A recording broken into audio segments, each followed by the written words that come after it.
muatan listrik itu akan tetap diam pada permukaan suatu benda. Nah, hal ini tuh terjadi karena muatan itu berada pada ketidakstabilan di benda itu. Nah, terus contohnya itu sama kayak di sweater tadi. Ketika kita membuat sweater, sweater itu kan akan bergesekan dengan rambut kita. Nah, muatan negatif dari rambut itu akan berpindah ke sweater. Nah, akibatnya rambut kita bermuatan negatif, sweater bermuatan positif. Nah, karena hal ini adanya perbedaan jenis muatan yang akan menimbulkan gaya listrik tadi. Nah, kalau misalkan dalam contoh ekstrim itu ada di petir. Nah, petir itu kan awan mendung ya. Nah, di situ ada partikel air dan es yang saling bergesekan. Ketika partikel ini bergesekan, muatan itu akan mengakibatkan pemisahan muatan. Bagian bawah awan akan negatif, bagian atas awan akan positif. Nah, pada bagian bawah awan tadi negatif mengakibatkan permukaan bumi yang di bawah itu akan bermuatan positif. Nah, karena hal ini tuh akan terjadinya gaya listrik yang sangat besar. Nah, ketika udara itu nggak bisa menampung si gaya listrik yang besar tadi, akan terjadinya lonjakan energi. Nah, lonjakan energi itu yang biasa kita lihat sebagai petir, anak-anak. Gaya listrik itu juga pertama kali diteliti sama ilmuwan Prancis. Tahu nggak siapa namanya? Yang namanya adalah Carlos de Coulomb pada tahun 1736 sampai 1806. Nah, kesimpulan dari penelitian di si Coulomb ini adalah hukum Coulomb, di mana hukum Coulomb itu berbunyi besar gaya tarik menarik atau tolak menolak antara dua benda bermuatan listrik akan berbanding lurus, sedangkan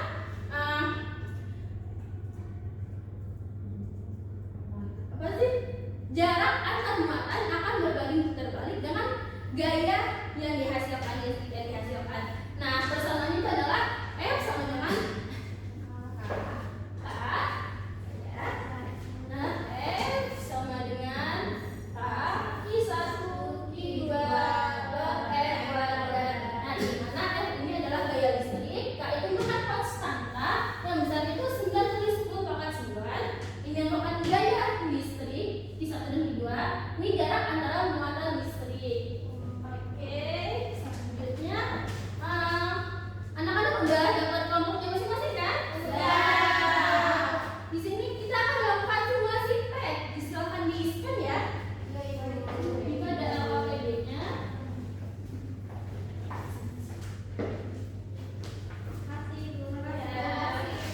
Tapi sebelum kalian ini, Ibu mau menjelaskan cara kerja dari PET. Nah, di sini untuk kalian mengetahui gaya yang dihasilkan dari ini tuh kalian melihat si ini force on Q2 by Q1 atau yang ini tuh sama saja ya nilainya, dan 39,5 ini. Nah, untuk mengatur jarak antar muatannya kalian bisa memindahkan ininya, mengatur besar muatannya kalian bisa ini adjust yang ini, dan ini untuk muatan I1 I2. Oke, bisa semuanya? Bisa. Nah, di KPD yang dibagikan tadi kalian akan melakukan 3 percobaan. Pertama, hubungan antara muatan listrik dengan gaya listrik yang dihasilkan. Kedua, hubungan antara jarak dengan gaya listrik yang dihasilkan. Terus yang ketiga itu arah gayanya bagaimana. Ada yang kesulitan nggak mengerjakannya? Tidak, Ibu. Bisa? Bisa, Ibu. Ini kayak gini ya Bu caranya. Ini digeser. Iya, digeser. Kalau misalkan ininya apa sih, kamu mau jaraknya berapa, ini tetap di 0 aja. Terus cuma digeser, mau berapa? Berarti ini digeser kan di 2. Ya, nanti hasilnya masukin ke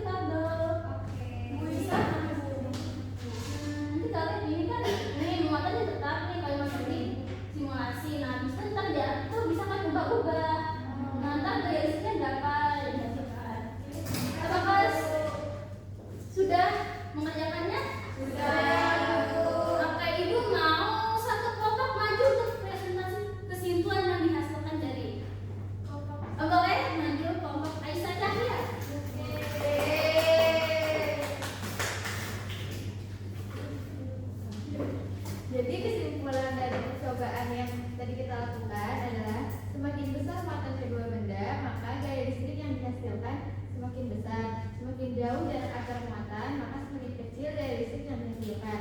Jika muatan sejenis, interaksinya akan saling menolak. Jika muatannya berbeda jenis, maka interaksinya akan tarik menarik. Oke, good job semuanya. Kita sudah melakukan simulasi dengan sangat baik di aku seperti itu.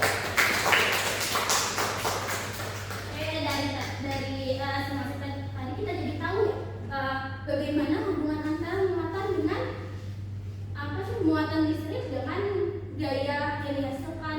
Kalau misalkan muatan antara kedua bendanya itu semakin lurus dengan gaya listrik yang dihasilkan. Terus jarak antar muatan itu berbanding terbalik dengan gaya yang dihasilkan. Terus kalau muatannya sejenis, dia akan gayanya tolak menolak. Enggak, tarik menarik. Terus kalau misalkan gayanya berbeda jenis, dia akan kebalik. Kalau misalkan gayanya sejenis, dia akan tolak menolak. Nah, kalau gayanya berbeda, dia akan tarik menarik. Oke, nah ketika kita main pet tadi tuh, kan kalau misalkan I1 tujuannya itu didekatkan, dia gaya listriknya akan otomatis jadi besar ya, padahal belum menempel. Nah, di situ ada penerapan gaya listrik. Kalau misalkan kita bermain handphone nih, di handphone itu di balik layar itu ada yang namanya sensor. Nah, sensor ini punya muatan listrik. Jari kita itu punya muatan listrik alami. Ketika jari kita mendekat ke layar handphone, di situ akan terjadinya gaya listrik, lonjakan gaya listrik. Nah, si sensor tadi akan mendeteksi lonjakan gaya listrik itu, terus dia akan mengirim informasi ke sistem. Sistem akan menjalankan perintah dari si ini. Jadi kita menyentuh layar yang mana, seperti kalau kita scroll TikTok, membuka WhatsApp, atau bahas chat WhatsApp, buka IG atau apapun aktivitas kita di handphone. Jadi sebenarnya ketika kita bermain handphone itu, kita sebenarnya lagi mempraktikkan gaya kolom dalam ribuan kali sehari. Di sekitar misalkan kalau misalnya nanti kalian bekerja nih, nah kalian tuh belum tentu